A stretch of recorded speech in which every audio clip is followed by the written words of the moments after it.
Bem-vindo ao Jornal Super News dessa sexta-feira, 10 de janeiro. Essa semana foi marcada pela tensão voltada para o Oriente Médio, onde na semana passada um ataque de drone aéreo norte-americano matou um general da guarda iraniana nas proximidades do aeroporto de Bagdá, capital do Iraque. Na última quarta-feira, ataques às bases militares dos Estados Unidos no Iraque foram vistas como um revide iraniano. Logo após o presidente norte-americano Donald Trump se pronunciou a respeito e disse que não haveria revide a esses ataques às bases militares. Porém, os Estados Unidos e seus aliados estão em alerta na região. E o governo iraniano deseja a saída dos Estados Unidos e tropas aliadas do Oriente Médio. Depois desses ataques que não teriam deixado vítimas em duas bases norte-americanas no Iraque, uma outra tragédia, dessa vez no Irã, com a queda do avião da Ucrânia Linhas Aéreas, com 176 passageiros e que não deixou sobreviventes.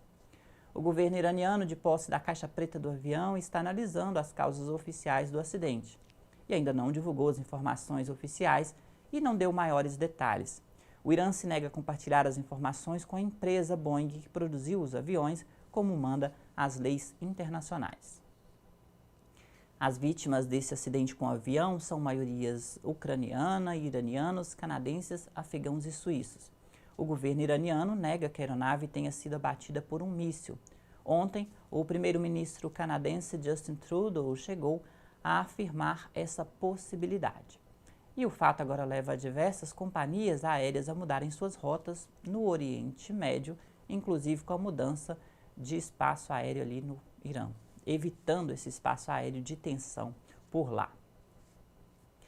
E esses conflitos, tiveram início no fim do ano passado, quando os Estados Unidos resolveram lançar esse míssil logo no dia 1º de janeiro em represália aos ataques sofridos por embaixadas americanas no Iraque. E com isso chegou a morte do general Qassem Soleimani, da Guarda Revolucionária do Irã, e que gera uma série de desdobramentos. Especialistas dizem que as estratégias iranianas não são imediatas e que novos revides poderão ocorrer, mas não de forma imediata por parte do Irã.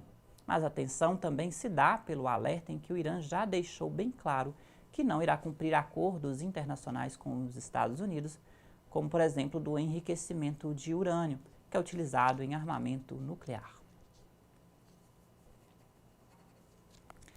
A Austrália continua sofrendo os impactos dos incêndios que atingem o país nos últimos meses. Apesar da chuva na região do sul do país, nesta semana, que aliviou um pouco para os combatentes aos focos de incêndio, as chamas continuam por lá.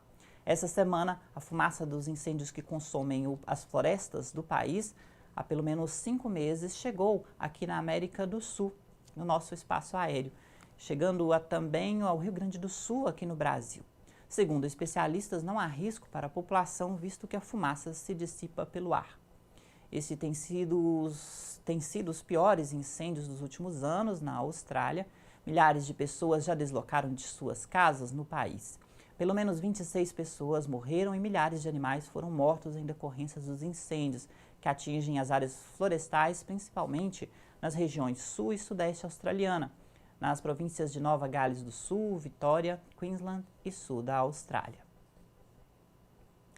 De acordo com o Serviço de Monitoramento de Incêndios em Áreas Rurais da Austrália, só nesta última temporada mais de 800 casas foram afetadas e grande parte delas destruídas pelas chamas que consomem o país. As equipes de avaliação de impacto de construções continuam a fazer o seu caminho através de áreas afetadas por incêndios no país, para avaliar os danos em cerca de 22 mil unidades, propriedades australianas. E o difícil acesso a estradas e aldeias tem afetado diretamente esse trabalho dessas equipes por lá. No próximo bloco, a previsão do tempo e as informações apuradas sobre a doença que acomete homens com idade entre 23 e 76 anos aqui em Minas e que tem como suspeito uma infecção por ingestão de uma cerveja artesanal. Voltamos em instantes.